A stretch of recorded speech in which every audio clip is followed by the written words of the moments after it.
retrouve un jour dans l'église de Ivan Castano. Oh là là. Et quand je me retrouve là-bas, je me dis, mais qu'est-ce que je fais ici? Et je me retrouve donc, il y avait un groupe de personnes, c'était des Européens en tout cas, qui étaient venus faire un reportage. Ils voulaient savoir d'où lui venait autant de succès. Et je me retrouve maintenant dans le groupe de ces gens qui venaient faire un reportage. Et dans ce reportage-là, une dame lui posait la question, et comment vous vous faites pour avoir autant de succès? Et là, il rentre dans une chambre dans son église. Il sort une boîte carrée. Dans cette boîte carrée, il y a un objet ovale dans cette boîte, vivant. Cet objet est vivant. Et plein de poils. Et il pose sa main au-dessus de cette boîte. Cet objet rentre dans sa main. Et il dit, quand cet objet est rentré déjà dans ma main, tout ce que je dis, tout le monde m'écoute. Personne ne peut me contredire. Et là, je me réveille parce que c'était un songe que j'ai fait. Je me réveille, je dis, mais mon Dieu, j'ai même partagé ça dans notre groupe d'intercession. Oh. Le témoignage parlait de Ivan Castano. Alors, c'est Dieu qui décide de dévoiler les œuvres maléfiques. Parce que cette femme, je ne la connais pas. La personne qui est venue témoigner ça, je ne la connais pas. Et c'est Dieu qui a décidé de dévoiler les œuvres maléfiques. Ouais. Je ne connais pas cette femme. Elle dit que elle a rêvé, elle a vu que Ivan Castano avait un succès pas possible. Et dans ce succès, elle se demandait comment est-ce qu'il fait pour avoir autant de succès. Et on lui posait la question, mais on l'a interviewé, mais comment tu fais pour avoir autant de succès?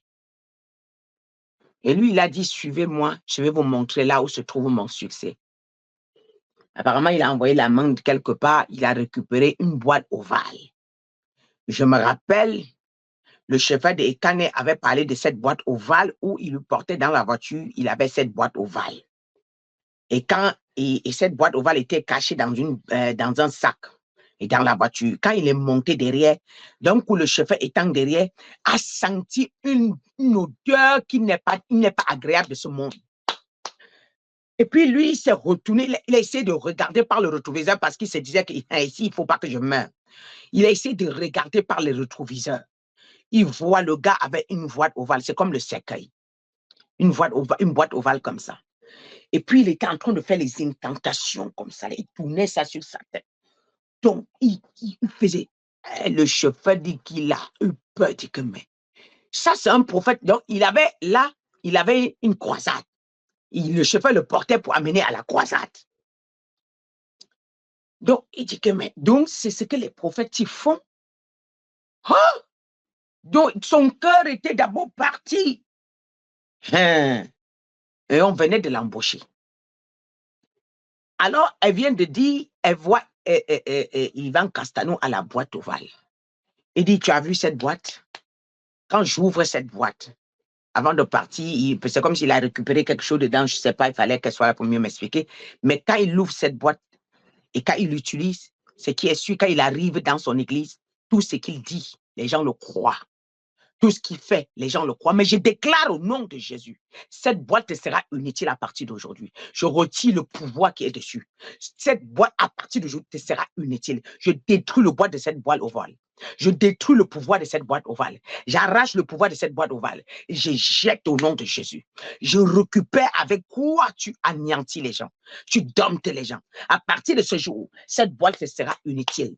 Au nom puissant de Jésus-Christ de Nazareth. Voilà. Donc, que c'est avec ça qui dompte les gens.